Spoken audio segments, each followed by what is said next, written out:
Ya. Kita cuma sampai jam 1 soalnya. Jadi cuma 30 menit. Kenapa kalau Jumat lebih lama, Mister? Apa? Kalau Jumat kenapa lebih lama? Apa itu? Jumat Jumat kenapa? kok lebih lama? Oh, kita ini ada perubahan jadwal soalnya, Jeffrey. Ya, ini jadwal terbaru. Oke, di kelas ini ada Enzo ya sama saya. Oke, sama Mister Firman. Oke, baik kita mulai kelas kita. Kita berdoa dulu. Tolong yang kameranya masih off, silahkan di on-kan dulu, dinyalakan dulu. Marco, Elo, Nathan, silahkan dinyalakan. Ya, baik. Minta tolong Ashley, Rafaela Ashley berdoa untuk membuka kelasnya. Aku, Mister. Iya. Mari kita berdoa.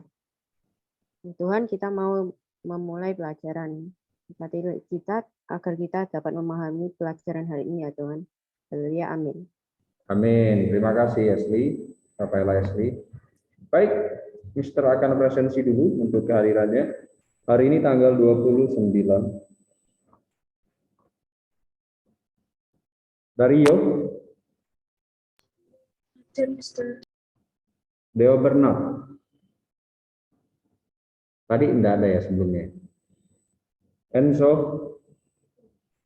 Ada Fiorencia. Hadir, Mister. Geoffrey. izin. Izin. Jeffrey. Mister, halo, Mister. Halo, Mister. Ya. Punya Marco error, Mister. Oh iya ya. Marco tadi WA aku. Oke. Jeremy. Hadir, Mister. Jonathan. Lionel. Hadir.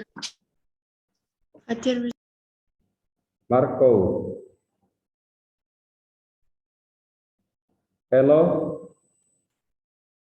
Hadir, Mister. Oke, Melinka. Hadir, Mister. Ya, Nathanael. Hadir, Mister. Oke, Nicholas. Hadir. Rafaela Ashley. Hadir, Mister. Rachel. Hadir, Mister. Joshua Amadeo. Hadir, Mister. Oke, mari kita mulai pelajaran kita siang hari ini.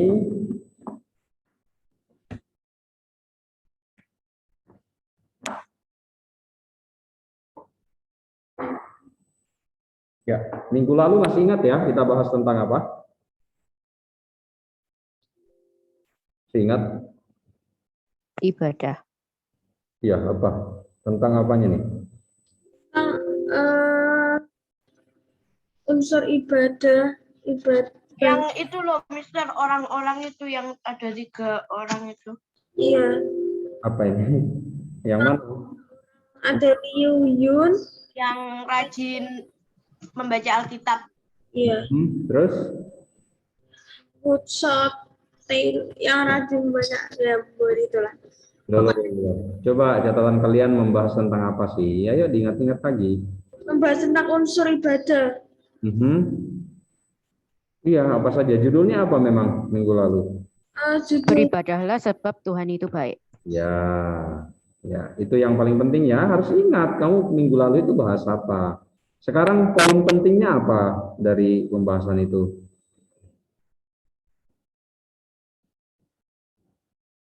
Kita beribadah itu bukan hanya karena Tuhan itu baik, ya. Kita juga beribadah karena ibadah itu bukan hanya sebuah kegiatan yang kita kerjakan, tetapi juga adalah kehidupan. Ya, kehidupan yang kita lakukan setiap hari. Oke, jadi pengertian ibadahnya harus lebih luas ya. Oke, sekarang kita masuk ke materi yang baru. Kita agak cepat anak-anak karena waktunya kan singkat. Ya, jam terakhir ini waktunya cukup singkat, kurang dari 30 menit. Nah, judulnya adalah memberi dengan rela dan hati yang gembira.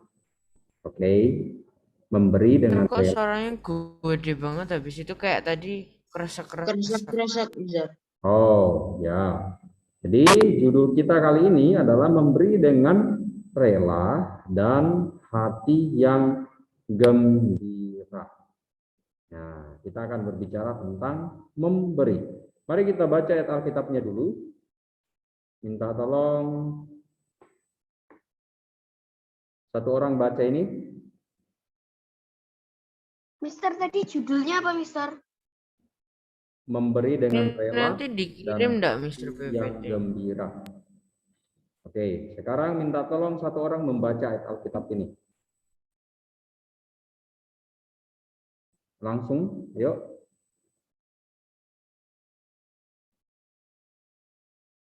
Halo. Terserah Mister. Ya, boleh. Yes, bisa para Siapa Rasul? bisa para rasul asal 20 ayat 35. Dalam segala sesuatu telah kuberikan contoh kepada kamu bahwa dengan bekerja demikian kita harus membantu orang-orang yang lemah dan harus mengingat perkataan Tuhan Yesus. Sebab ia sendiri telah mengatakan adalah lebih berbahagia memberi daripada menerima. Ya, oke. Ayat ini ada beberapa kata yang Mr. Highlight di bagian terakhir, yaitu adalah lebih baik atau lebih berbahagia memberi daripada menerima. Berarti memberi itu satu hal yang bisa membuat kita berbahagia atau diberkatilah. Lebih diberkati memberi daripada menerima. Bukan berarti kita tidak boleh menerima, tetapi memberi itu nilainya jauh lebih baik. Ya, ada juga, ada, bukan berarti tidak ada nilainya, tetapi maksudnya adalah kita diajar untuk menjadi orang yang memberi. Ya, tidak mengharapkan menerima, tapi justru belajar memberi. Oke, kita ada sedikit cerita, ilustrasi. Ada seorang nenek, dia itu mengingat ulang tahun cucunya. Lalu si nenek ini pergi ke taman, dia memetik bunga karena di taman rumahnya itu banyak bunga. Lalu bunga itu dia berikan kepada cucunya sebagai hadiah ulang tahunnya. Nah, itu cuma gambar. Nah, dia memberikan sebagai hadiah ulang tahunnya. Tentunya ketika si nenek ini memberikan, pasti dia memberikan dengan sepenuh hati ya, atau dengan rela hati, sungguh-sungguh, bukan karena sebuah paksaan. Nah, dia menganggap hidup adalah memberi. Meskipun itu adalah hal yang sederhana, tetapi dia memberikan itu kepada cucunya sebagai hadiah, dan itu pasti membuat dia senang, membuat dia gembira dan sukacita. Nah, memberi bukan semata-mata berarti kehilangan. Oke, ketika kita memberikan sesuatu, banyak orang itu menganggap kalau sudah memberikan, dia kehilangan. Apa betul? Kita memberikan itu kita kehilangan sesuatu? Betul. Ya, betul. Memang pasti apa yang kamu punya ketika kamu berikan itu hilang. Ya, tidak ada lagi karena kamu sudah memberikan kepada orang lain. Tetapi anak-anak kita harus ingat ketika kamu memberi, Tuhan itu juga ingat. Tuhan itu lihat. Pemberianmu itu ketika adalah sungguh-sungguh, Tuhan akan membalasnya. Tuhan akan memberikan juga kepadamu. Mungkin bukan barang itu lagi, mungkin dengan hal yang lain. Tetapi Tuhan ingat. Jadi memberi itu jangan mengatakan, oh ketika saya memberi, saya kehilangan sesuatu, jadi saya tidak mau memberi, saya simpan saja. Ya jangan. Memang pada saat itu kamu kehilangan, tetapi Tuhan mengingat apa yang kamu berikan. Apalagi diberikan dengan tulus hati. Ya nilainya pasti ada. Nah, kita tahu ya ada istilah ini, berat sama dipikul, ringan sama dijinjing. Artinya apa? Bekerja sama-sama atau saling membantu, saling memberi, saling menolong, itu akan meringankan sebuah pekerjaan. Ini adalah sebuah quotes ya. Jadi kalau kita sendiri, seperti ini pasti akan berat. Beda halnya dengan kita kerjakan bersama-sama. Ya, lihat di gambar ini, ketika kita mengerjakannya sendiri itu rasanya susah. Mungkin bisa terjadi, mungkin bisa saja kita melakukannya, tetapi akan berat ketimbang kita lakukan secara bersama-sama.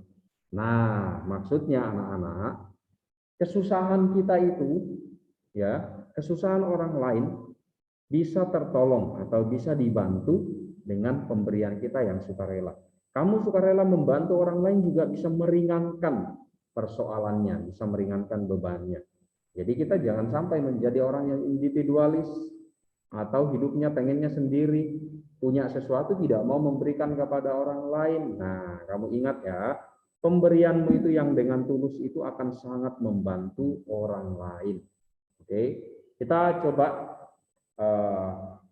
dengarkan atau kita pelajari sama-sama ya. Ada cerita Alkitab di dalam 1 Tawarik pasal 29 ayat 1 sampai 9. Ini berbicara tentang pembangunan bait Allah atau bait suci pada waktu itu. Nah, pada waktu itu adalah kerajaannya Daud. Ya, dia adalah raja pada waktu itu. Kemudian dia memiliki seorang anak namanya Salomo. Salomo ini menjadi penerus kerajaannya Daud. Nah, Daud ini punya satu keinginan atau punya satu doa. Atau kalau boleh kita bilang dia bermimpi satu kelak akan mengerjakan ini. Ya, tapi bukan hanya mimpi belaka. Itu adalah apa yang dia rencanakan dan itu baik di mata Tuhan. Tuhan itu suka dengan apa yang Daud inginkan. Apakah mimpinya itu? Coba kita lihat. Dia ingin membangun sebuah bait suci bagi Tuhan. Wow, hebat.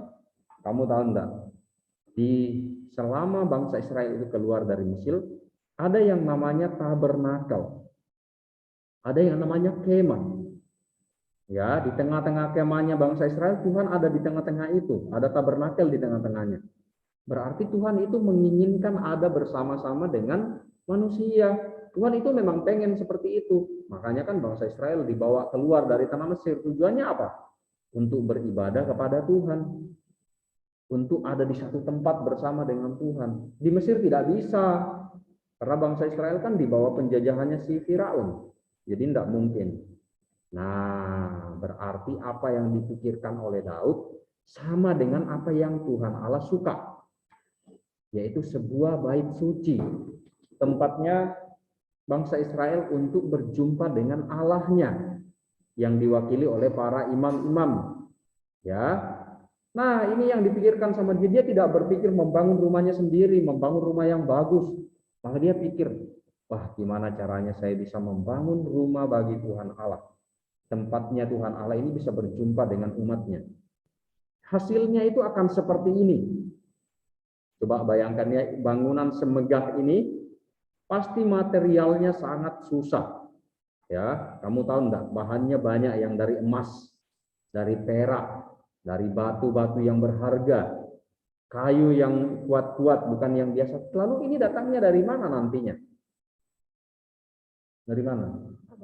Datangnya kok ada material zaman itu udah lama loh, ribuan tahun yang lalu. Gimana nih kalau Daud mengerjakannya sendiri bersama keluarganya, apakah akan seperti ini kira-kira? Iya, hal yang tidak mungkin pastinya. Maka apa yang diperlukan? Mari kita lihat. Oke, ternyata bangunan yang sebesar itu membutuhkan 3.000 talenta. Wow, 3.000 talenta emas, 3.000 talenta perak. Talenta itu bisa dihitung dalam kilogram. Ya, nanti coba Mister tunjukkan rupiahnya kayak gimana. Oke, jadi ini yang dibutuhkan untuk membangun bait Allah pada waktu itu. Wah, ini sangat banyak. Terus mau dapat dari mana ini? Emang 3.000 talenta sedikit? Itu banyak banget. Coba kita lihat ya. Ini dia. 1 talenta itu punya nilainya itu sangat mahal. Oke, cuma 1 talenta loh ini. Gajinya orang dalam 15 tahun. 1 talenta sama dengan 34,2 kilogram emas. Coba ya, kita hitung ya. Mana HP-mu? Coba buka HP-mu. 1 talenta itu harganya, nilainya adalah 34 kilogram emas. Hari ini emas 1 gram itu harganya 900. Pokoknya 102.600 kilogram emas. Sekarang harganya emas itu per gram adalah 900.000. Itu hari ini per gram. Sedangkan 1 kilogram itu berapa gram? Kok 100? 1000 gram ya. Sekarang kamu kalikan tuh 900.000 dikali 1000 berapa? 900.000. 900 juta. 900 juta dikali 34. 900 juta dikali 900 juta dikali 102.600 sampai dengan 92 miliar. Berapa? 92 miliar. 92 miliar. Nah, coba bayangkan ya. 1 talenta sama dengan 92 miliar. 92 miliar itu keseluruhannya 3.000 talenta besar 92 miliar itu. Nilainya yang ini 3.000 talenta itu segitu kalau diuangkan. Nah, belum lagi membeli kayu, ini baru emas sama perak. Terus kita lihat lagi, nanti ada kayu. Kamu lihat ini kalau tidak dibantu oleh orang lain, kalau tidak ada yang menolong, tidak ada yang memberi, maka tidak mungkin terjadi. Dan ini nilainya tinggi banget ini. Ya. Nah, Raja Daud ini rela dan bersukacita untuk pekerjaan ini. Ini kayu. Ada juga yang menyumbangkan kayu, memberikan kayu. Apalagi batu, bata, dan lain-lain. Dan para pekerjanya ini juga umat pada waktu itu, bangsa Israel pada waktu itu. Kita coba bayangkan tidak ada orang-orang yang mau menyumbangkan tenaga, memberikan materialnya, pasti tidak bisa terbangun. Nah, inilah makanya ada yang memberikan dengan sukarela dan mengerjakannya dengan sukarela. Lihat, ada emas, ada perak, tembaga, ada kain, ada kayu juga pastinya. Terus batu-batu yang lain masih ada lagi. Berarti pembangunan satu rumah Allah itu sangat besar biayanya. Nah, tetapi menjadi ringan karena ada yang memberi dengan rela hati dan bergembira. Ya, ada yang menyumbangkan emasnya, ada yang menyumbangkan perak, ada yang memberikan kayu juga dari tempat masing-masing. Maka terbangunlah sesuatu yang besar itu. Nah, jadi anak-anak, kalau kita memberikan dengan sukarela atau dengan rela hati, maka kita akan menolong banyak hal. Kita akan sangat membantu orang lain. Dan buktinya pembangunan Bait Allah itu terbangun oleh karena orang-orang yang begitu. Nah, maka ketika kita memberi, jangan pernah menyesal. Oke, wah, coba saya tidak berikan ya. Coba saya tidak masukkan ke kotak persembahan uang saya yang 3.000 atau 2.000 atau 10.000. Saya masih bisa jajan. Jangan begitu. Ingat loh ya, pemberianmu itu diingat sama Tuhan. Asalkan kamu memberikannya dengan sukarela, dengan sepenuh hati. Oke? Nah, kita lanjut. Jadi memberi itu adalah sebuah sukacita, bukan beban anak-anak. Bukan seperti, wah saya kehilangan nanti kalau saya kasih. Ya, jadi itu bukan sebuah beban. Kamu memberikan kepada Tuhan, kamu memberikan tenagamu kepada orang tuamu dan lain-lain, memberikan waktumu itu harus menjadi sukacita.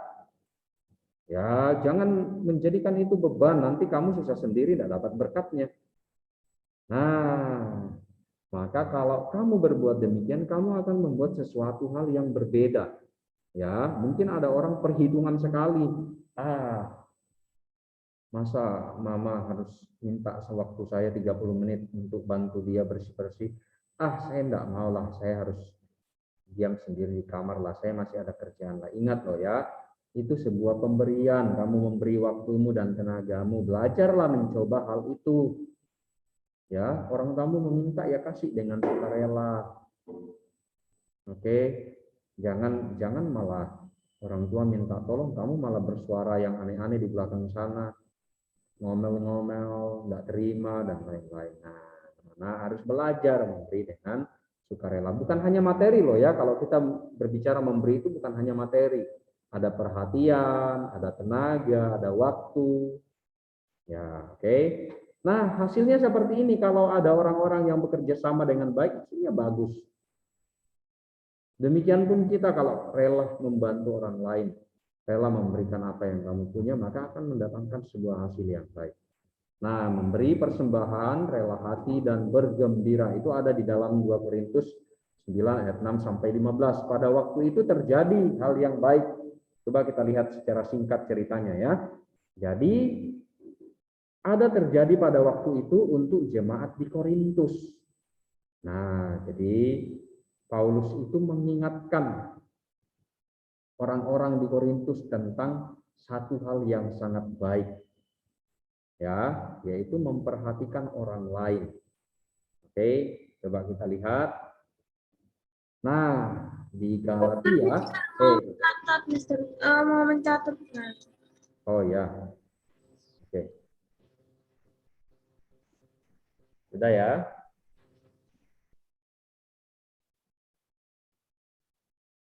Oke, kita lanjut dulu ya. Nah, Korintus itu posisinya seperti ini kalau kita lihat di peta. Nah, ini. Oke. Nah, Paulus itu mengajak jemaat di Korintus memberi untuk membantu orang-orang di Yerusalem. Pada waktu itu ada sebuah kesulitan, ada sebuah hal yang memerlukan mengeluarkan sesuatu. Lalu Paulus ini memberitahu orang-orang di Korintus, di sana juga enggak sekaya-kaya itu loh ya. Di Korintus itu juga ada banyak masalah. Tetapi Paulus bilang kita mengumpulkan sesuatu untuk jemaat di Yerusalem. Mereka memberikan dengan baik. Mereka mempersembahkan emas, mempersembahkan apa yang mereka punya untuk diberikan kepada orang-orang di Yerusalem. Nah, terjadi pada waktu itu, ya orang-orang juga memberi dengan sukarela. Karena ini misal antar gereja yang ada di Korintus dan yang ada di Yerusalem untuk memperhatikan orang lain. Mister, nanti ini PDF-nya apa dikirim, Mister? Oh iya dong, pasti dikirim. Minggu lalu belum dikirim. Oh ya, nanti dikirim. Oke. Kamu juga bisa lihat nanti di Google Drive ya. Nah, oke, kita lanjut dulu. Nah, jadi itulah yang dikerjakan oleh Rasul Paulus dan orang-orang itu juga mau ikut apa yang disampaikan oleh Rasul Paulus dan ini adalah hal yang sangat baik. Oke, ada quotes di sini. Memberi tidak membuatmu miskin. Ingat loh ya. Karena kan orang mikirnya kalau saya memberikan saya kehilangan, berkurang. Berarti nanti saya kekurangan, saya bisa miskin. Ya tidak. Prinsipnya Tuhan itu tidak begitu anak-anak. Kalau manusia mungkin bisa berpikir begitu. Tetapi kalau Tuhan kebalik, Tuhan bilang justru apa yang kita punya itu harus diberikan. Jadi Tuhan ada kesempatan untuk memberi kita lagi. Ya, jadi memberi itu tidak membuat kita miskin. Ya tergantung. Kalau memberimu dengan paksa tidak sukarela, dengan tidak senang hati, mungkin kamu merasa miskin nanti. Padahal sebenarnya tidak begitu. Semakin kamu memberi, Tuhan semakin menambahkan. Tuhan semakin mengingat. Kamu akan semakin merasa cukup. Nah, memberi itu adalah sebuah hal yang bahagia. Tadi di dalam ayat itu lebih berbahagia memberi. Ya, lebih membuat kita senang ketika kita memberi ketimbang kita menerima. Artinya Tuhan mau mengajar kita anak-anak untuk belajar memberi. Ya, belajar memberi. Memberi yang Mister maksud ini tidak selamanya materi loh ya, ingat loh ya. Banyak, ada dalam aspek waktu, ada dalam tenaga, ya. Ilmu juga bisa. Oke. Nah, oke, mari coba kita lihat. Ada syarat-syaratnya memberi nih. 1, harus dengan rela hati. Kerelaan hati tidak boleh karena paksaan. Kamu bantu orang lain itu harus rela. Ya, kalau kamu paksa tidak ada nilainya sebenarnya, tidak ada gunanya buat kamu, apalagi buat orang yang kamu bantu. Nanti malah dia merasa berhutang karena kamu juga terpaksa. Kamu mungkin ada ngomong-ngomong sendiri, Coba kalau bukan karena ini, karena A, karena B, karena C, ya berarti kamu tidak rela. Kamu sebenarnya sedang menuntut sesuatu, makanya kamu mau. Kayak ada anak-anak itu begini, saya bantu papa mama supaya saya dikasih uang jajan. Saya yakin masih ada yang begitu. Jadi sok-sok rajin, ya bantu-bantu orang tua. Tujuannya apa? Ternyata dia ingin mendapatkan sesuatu. Ya, belajarlah menjadi anak-anak yang mengerjakan dengan rela hati. Kerelaan hati itu toh nanti juga orang tua juga bisa lihat kok. Mereka bisa menilai kalian kok. Jadi tidak usah dengan mencari muka atau mencari sesuatu baru mau mengerjakan sesuatu. Ya, harus dengan rela hati. Oke, kita lanjut. Memberi tidak dengan sedih hati atau karena paksaan. Nah, ini ya. Jadi jangan dengan sedih hati atau paksaan. Harus dari dalam diri kalian sendiri. Ya, harus itu karena memang ada dorongan, oh saya mau memberi ini. Ini ada sebuah nilainya dan ini bisa membantu orang lain. Jadi kita juga jangan terpaksa. Oh, kamu membantu orang lain karena terpaksa, karena disuruh, karena diminta. Jangan, itu tidak akan bernilai baik bagi kamu. Itu cuma merugikan kamu, membuat kamu tambah berat. Oke, kita lanjut. Memberi dengan sukacita, harus sukacita, harus senang. Harus hal itu membuat kamu senang sendiri juga. Ya, kamu menganggap itu sebagai pelayanannya. Oke. Nah, jadi seperti itu ya anak-anak ya. Sekali lagi Mister menekankan kembali, memberi itu tidak selamanya materi, tidak selamanya uang. Mister sedang tidak sedang membicarakan itu, tetapi berbicara waktu, tenaga, ya itu juga penting buat kita. Oke.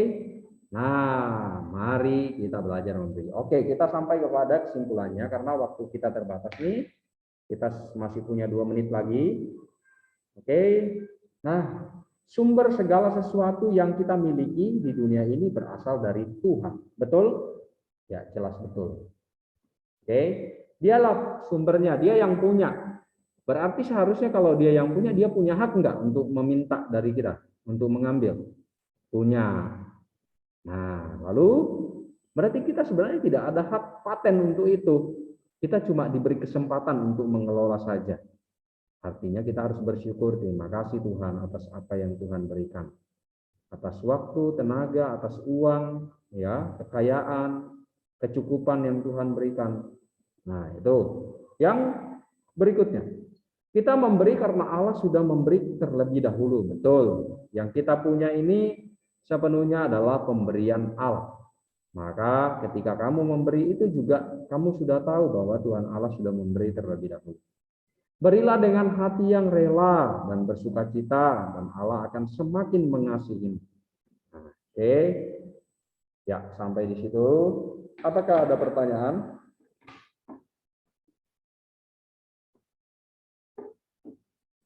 Halo, ada pertanyaan anak-anak? Mister. Oke, belum ada? Ya, kalau belum ada. Jadi, pemberian kita itu, apa yang kamu bisa kerjakan itu harus dilakukan dengan sepenuh hati, dengan sungguh-sungguh. Dan tidak boleh karena ada motivasi yang lain. Ya, apa yang kamu bisa kerjakan untuk orang lain itu sebuah pemberian harus diberikan dengan sukarela. Maka itu pasti menjadi berkat bagi orang lain, yang menerima itu juga senang. Ya, kamu pun juga tidak merasa rugi, ya tidak menyesal. Kan ada orang itu memberi sesuatu nanti pulangnya menyesal.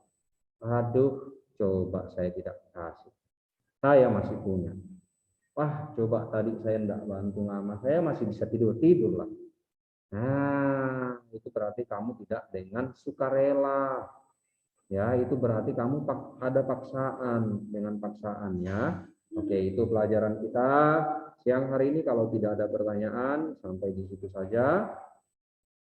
Tidak ada tugas hari ini. Nanti materinya Mister kirimkan, silahkan dipelajari kembali ya. Kita tutup kelas kita berdoa sekali lagi. Jonathan. Halo, Jonathan.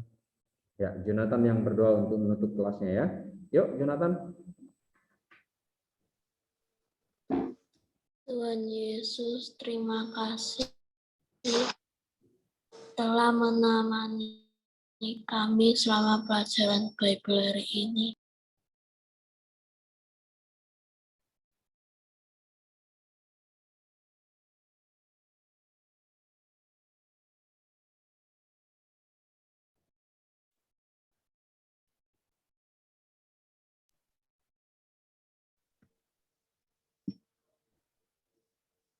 Amin. Tadi ke mute ya, Jonathan. Tuhan Yesus, terima kasih. Tuhan Yesus, terima kasih telah menemani kami pelajaran Bible hari ini. Haleluya, amin. Amin. Oke, thank you, Jonathan. Terima kasih anak-anak semua ya. Thank you, Mister. Bye. Bye. Thank you, Mister.